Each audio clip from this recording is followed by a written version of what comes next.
Junio de 2026. Francia registra el día más caluroso de toda su historia. No de la década, no del siglo. De toda su historia desde que existen mediciones. En un pueblo del oeste del país, el termómetro marca 43,8 grados. Y eso fue solo el comienzo. En pocas semanas, la ola de calor que atravesó Europa dejó alrededor de 3.700 muertos. Los incendios forestales arrasaron más de 17.000 hectáreas entre Francia, España y Portugal. Hospitales saturados, escuelas cerradas, trenes detenidos porque las vías se deformaban con el calor. Y mientras tanto, del otro lado del mundo, en el Océano Pacífico, algo silencioso se estaba formando. Algo que los científicos ya comparan con los eventos climáticos más destructivos de los últimos 75 años. Se llama El Niño, y esta vez viene con una fuerza que podría cambiar la economía de tu país, el precio de tu comida y hasta la luz de tu casa. Este es un análisis en dos partes. En esta primera parte vamos a ver qué está pasando realmente con el clima del planeta, con datos verificables de la NOAA, la ONU y el Banco Central Europeo. Y en la segunda parte, analizaremos país por país cómo golpeará a América Latina y qué puedes hacer para proteger tu dinero. Quédate hasta el final, porque lo que viene no es una película de catástrofes. Es peor, es una factura, y alguien la va a pagar.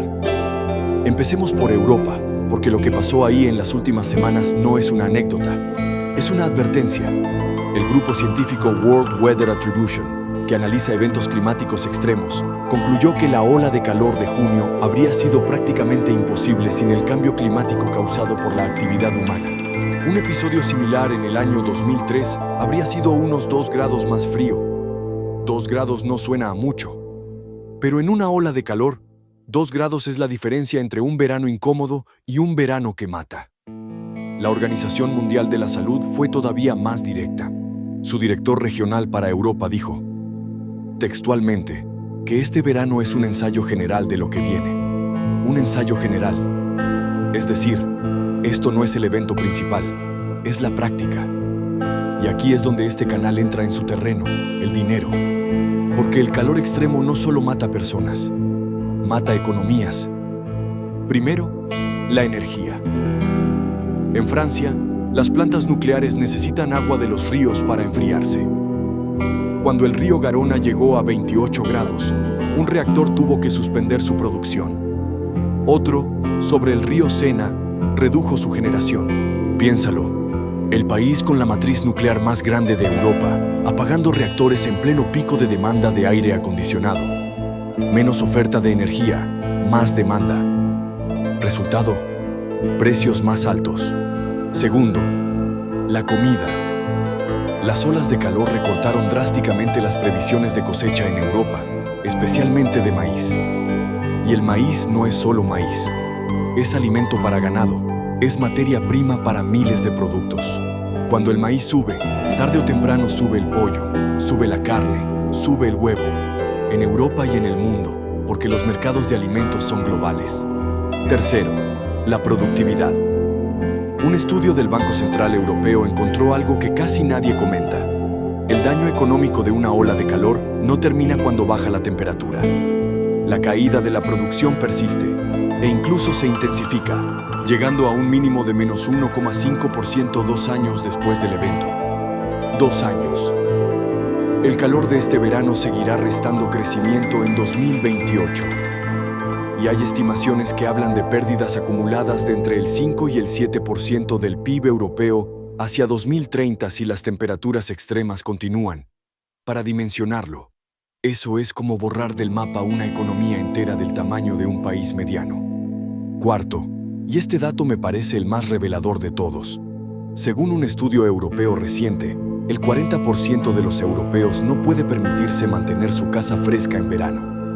Y entre las familias de ingresos bajos, sube al 66%. Estamos hablando de Europa. Del continente rico. Si 2 de cada 3 familias pobres europeas no pueden pagar el costo de sobrevivir al calor, ¿qué crees que pasará en nuestros países? Esa pregunta nos lleva al segundo protagonista de esta historia. Mientras Europa ardía, en el Océano Pacífico Ecuatorial, la temperatura del mar empezó a subir muy por encima de lo normal. Ese fenómeno tiene nombre propio: El Niño. Y aquí quiero ser muy preciso, porque en este tema circula mucha exageración. Vamos con lo que dicen las fuentes oficiales, no los titulares alarmistas. El Centro de Predicción Climática de Estados Unidos, de la NOAA, elevó al 81% la probabilidad de que este El Niño se ubique entre los eventos de mayor magnitud registrados desde 1950 y estima un 97% de probabilidad de que se prolongue hasta principios de la primavera de 2027. 97%. En pronósticos climáticos, eso es casi una certeza. El Servicio Meteorológico Nacional de México va en la misma línea. Probabilidad de entre 97 y 100% de que el fenómeno se establezca y 63% de que alcance la categoría de muy fuerte. Sus modelos ubican el pico de intensidad entre noviembre de 2026 y enero de 2027 y lo comparan con los eventos de 1982, 1997 y 2015. Los tres El Niño más severos de los que se tiene registro. Ahora, una aclaración importante, porque este canal se toma en serio la información. Quizás viste titulares diciendo que este será el Niño más intenso en 150 años. Hasta hoy, ninguna publicación académica respalda esa afirmación. Lo que sí está respaldado es que tiene alta probabilidad de estar entre los más fuertes desde 1950. Ya con eso es suficientemente serio. No necesitamos inventar. ¿Y qué hace exactamente El Niño? En términos simples, el Pacífico se calienta, y ese calor extra reorganiza los vientos y las lluvias de medio planeta. No afecta a todos los lugares por igual, y ni siquiera los eventos más intensos producen el impacto típico en todas partes.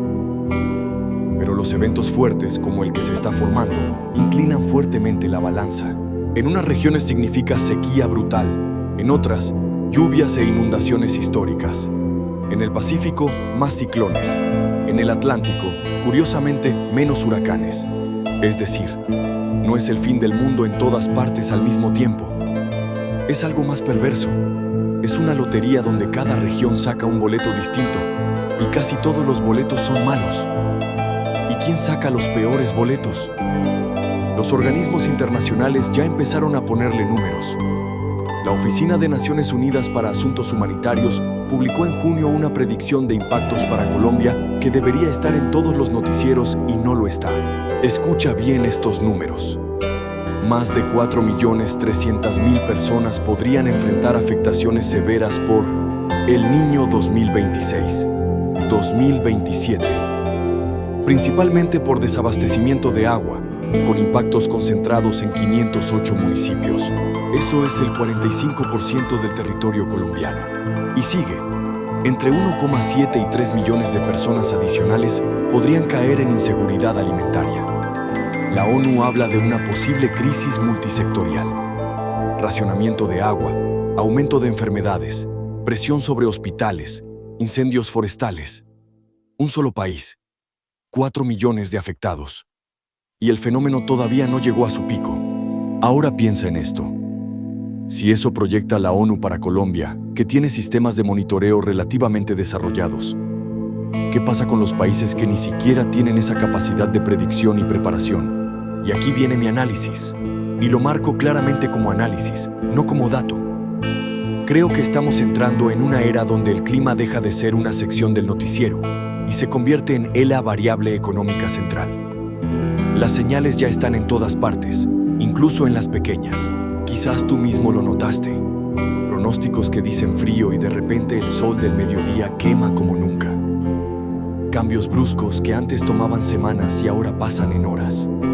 Los meteorólogos aciertan cada vez menos, no porque sean malos, sino porque los patrones históricos con los que trabajan están dejando de servir. Y cuando el pasado deja de predecir el futuro, los que pagan la cuenta son los agricultores, los transportistas, los comerciantes y al final tú, en el precio de cada producto. Antes del mapa, entiende la mecánica, porque cuando la entiendes, puedes anticiparte. El Niño golpea la economía por 4 canales. Canal 1, la comida. Sequías e inundaciones destruyen cosechas, y menos cosechas significa precios más altos en el mercado. Canal 2. El agua y la luz. Gran parte de América Latina depende de hidroeléctricas. Sin lluvia no hay embalse, sin embalse no hay electricidad barata. Vienen racionamientos o tarifazos. Canal 3. La infraestructura. Las lluvias extremas destruyen carreteras y puentes, y cada camión que se desvía encarece todo lo que transporta. Canal 4. La inflación y las tasas. Cuando los alimentos suben, la inflación general sube. Los bancos centrales frenan las bajas de tasas de interés, y el crédito se mantiene caro para todos. En otras palabras, el niño funciona como un impuesto invisible. Nadie vota por él, nadie lo firma, pero todos lo pagan en el supermercado, en la factura de luz y en las cuotas del banco. De hecho, analistas financieros ya lo tienen en el radar. El CEO de una casa de cambio peruana advertía hace poco que habrá que vigilar cómo el niño genera disrupciones en las cadenas productivas, daños de infraestructura y presiones inflacionarias hacia fin de año. Cuando los mercados financieros empiezan a poner el clima en sus reportes de divisas, es porque el dinero grande ya está tomando posiciones. La pregunta es si tú también lo harás. Vamos al mapa. Recuerda el patrón general de un El Niño fuerte. Sequía en el norte de Sudamérica y parte de Centroamérica. Lluvias e inundaciones en la costa del Pacífico Sur. Ciclones más activos en el Pacífico y menos huracanes en el Atlántico. Colombia y el norte de Sudamérica. Aquí los datos son oficiales y duros. La ONU proyecta más de 4,3 millones de personas con afectaciones severas, desabastecimiento de agua en casi la mitad de los municipios del país y hasta 3 millones de personas adicionales en inseguridad alimentaria. Los departamentos más expuestos: La Guajira, Córdoba y Antioquia. Ahora mi análisis, y lo marco como análisis. Colombia genera la mayor parte de su electricidad con hidroeléctricas. En El Niño de 2015 y 2016, el país estuvo al borde del racionamiento eléctrico nacional. Si este evento es igual o más fuerte, el escenario de apagones programados y tarifas eléctricas disparadas es completamente plausible. Y algo similar aplica para Venezuela, cuyo sistema eléctrico ya está debilitado desde hace años. Un El Niño fuerte podría ser el empujón hacia una nueva crisis eléctrica severa. México y Centroamérica. Datos oficiales. El Servicio Meteorológico Nacional advierte más ciclones tropicales en el Pacífico, cambio en el patrón de lluvias y temperaturas más altas hacia la primavera de 2027. Es decir, México recibe el golpe doble. Más tormentas por un lado del mapa, más calor y sequía por el otro. Escenario, marcado como escenario. Presión sobre el maíz y el frijol, los dos pilares de la canasta básica mexicana, justo cuando el país ya crece poco y renegocia su tratado comercial con Estados Unidos. Un shock de alimentos en ese contexto golpearía directamente a las familias de menores ingresos. En Centroamérica, la historia se complica con otro factor. En los El Niño anteriores, la sequía en el llamado Corredor Seco, Guatemala, Honduras, El Salvador, destruyó cosechas de subsistencia y empujó migración masiva hacia el norte. Si el patrón se repite con la política migratoria estadounidense actual, tendríamos presión migratoria subiendo justo cuando la puerta está más cerrada que nunca. Eso no es solo economía, es una potencial crisis humanitaria y geopolítica. Perú y Ecuador. El patrón histórico aquí es el inverso, no sequía, sino agua. En los grandes El Niño, la costa norte de Perú y Ecuador recibió lluvias torrenciales e inundaciones que destruyeron carreteras, puentes y cultivos enteros. En el evento de 1997 y 98, Perú perdió miles de millones de dólares en infraestructura. Escenario para este ciclo. Si el pico llega entre noviembre y enero como proyecta la NOAA, el primer trimestre de 2027 podría traer inundaciones significativas en la costa norte peruana y ecuatoriana, con impacto en la pesca. La anchoveta colapsa cuando el mar se calienta, en el agroexportador y en la inflación local. El dato curioso es que el sol peruano ha sido de las monedas más estables de la región. Un niño severo sería su mayor prueba de estrés en años. Bolivia, Brasil y el Cono Sur. Aquí el patrón histórico es mixto y hay que ser honestos. La señal del niño es menos uniforme. En eventos pasados, el altiplano y los valles bolivianos tendieron a la sequía y a campañas agrícolas golpeadas, mientras el sur de Brasil, Uruguay y el norte de Argentina recibieron lluvias por encima de lo normal, que a veces son buenas para la soja y a veces se pasan de la raya y se vuelven inundaciones. Escenario, y lo marco como escenario. Para Bolivia, que ya arrastra una crisis económica y de combustibles, una mala campaña agrícola por sequía sería echarle sal a la herida. Más presión sobre los precios de los alimentos en un país donde el dólar ya escasea. Para Argentina, en cambio, un niño con lluvias bien distribuidas podría incluso mejorar la cosecha y darle aire a su recuperación. El mismo fenómeno, boletos distintos. Y una nota global. El calor extremo también amenaza cultivos clave fuera de la región. Arroz en Asia, trigo en varias zonas productoras, cacao y café en sus franjas tropicales. No hace falta que la sequía ocurra en tu país para que tu desayuno suba de precio. Los mercados de alimentos son globales y el clima de Indonesia o de India termina apareciendo en la góndola de tu barrio. Ahora la parte práctica. El pico del fenómeno se proyecta entre noviembre y enero. Eso significa que tienes una ventana de unos 3 a 5 meses para prepararte. 5 movimientos concretos. 1. Anticípate a la inflación de alimentos. Los productos no perecederos que tu familia consume siempre. Arroz, aceite, enlatados, harina. Históricamente suben después de los shocks climáticos. Comprar de forma escalonada ahora, sin pánico y sin acaparar, es simplemente comprar más barato lo que igual ibas a comprar. 2. Revisa tu exposición a la moneda local. Esto no es un consejo de inversión, es un principio general. En episodios de inflación por shock de oferta, las monedas de países agrícolas suelen sufrir. Tener una parte de tus ahorros en activos que no dependan solo de tu moneda local es una forma clásica de reducir riesgo. Investiga las opciones legales disponibles en tu país y decide según tu situación. 3. Prepárate para el escenario eléctrico. Si vives en un país hidrodependiente, el riesgo de racionamiento es real. Piensa desde ya en eficiencia. ¿Qué aparatos consumen más? Si te conviene una batería o un pequeño panel para lo esencial. ¿Y cómo trabajarías en cortes programados? El que depende de Internet para generar ingresos, como muchos de los que ven este canal, debería tener un plan B de energía y conectividad. 4. Si trabajas en el agro o vives de él, este es el año de asegurar. Seguros agrícolas, diversificación de cultivos, calendarios ajustados a los pronósticos oficiales de tu Servicio Meteorológico Nacional.